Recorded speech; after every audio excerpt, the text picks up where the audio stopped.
C'est un miracle de trouver l'homme de sa vie, la femme de sa vie. Oui, c'est un miracle. Sur cette terre, il y a 8 milliards d'hommes. Et parmi ces hommes, tu dois trouver la personne, l'homme, la femme. Mais c'est un miracle. Et lorsque tu te maries à quelqu'un qu'il ne te faut pas, c'est comme si tu as chaussé du 38 alors que tu chausses du 40. Tu auras mal. Tout le monde va dire belle chaussure, mais toi dedans, tu souffres. C'est comme avant de trouver, il faut se trouver. Avant de rencontrer, il faut se rencontrer soi-même.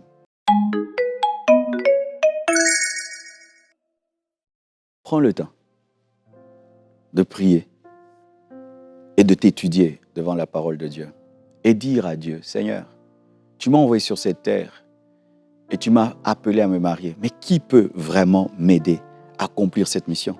Lorsque tu lis la parole de Dieu, lorsque Dieu a créé Adam et il a créé des animaux, il a commencé à donner des noms. Mais la Bible dit qu'il n'a pas trouvé quelqu'un qui lui était semblable.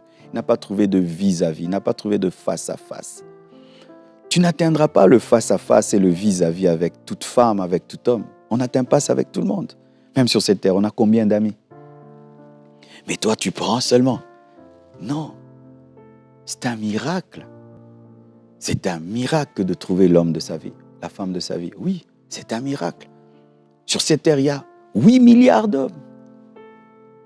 Et parmi ces hommes, tu dois trouver la personne, l'homme, la femme.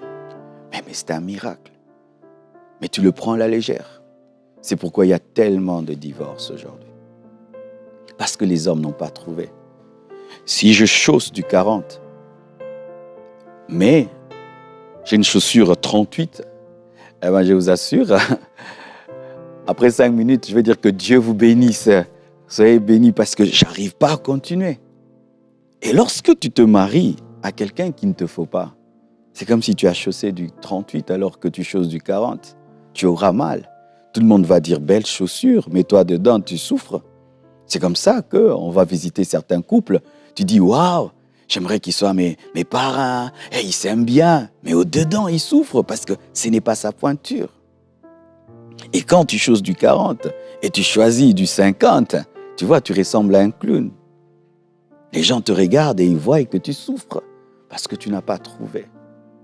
Avant de trouver, il faut se trouver.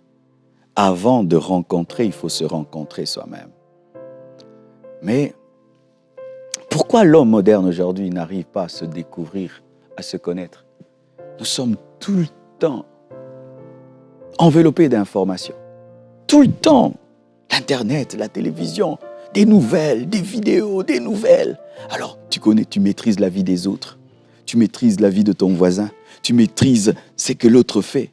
Mais tu es tellement concentré sur les autres que tu n'as pas le temps de te concentrer sur toi-même pour savoir qui tu es, comment Dieu t'a-t-il créé. Dernièrement, je cause avec une fille. C'est une fille qui ne parle pas. Et puis je lui ai dit, tu sais que toi, tu dois épouser un homme qui parle beaucoup. Elle dit, oui, pasteur. Moi, un homme qui ne parle pas beaucoup, je ne peux pas l'épouser. Pourquoi? Parce que il faut qu'il parle à ma place. Au moins, elle connaît ça. Elle sait qu'elle, il faut qu'elle épouse quelqu'un qui doit parler beaucoup. Pourquoi elle sait qu'elle doit épouser quelqu'un qui parle beaucoup? C'est parce qu'elle sait qu'elle n'a pas cette grâce de beaucoup parler. Cherche à te connaître. Et c'est Dieu qui te connaît. Va auprès de lui et dis-lui, Seigneur, qui suis-je? Et il te révélera qui tu es. Et ensuite, il te révélera qu'il te faut. Il faut d'abord Adam, ensuite il faut Ève. Que Dieu vous bénisse abondamment. Merci.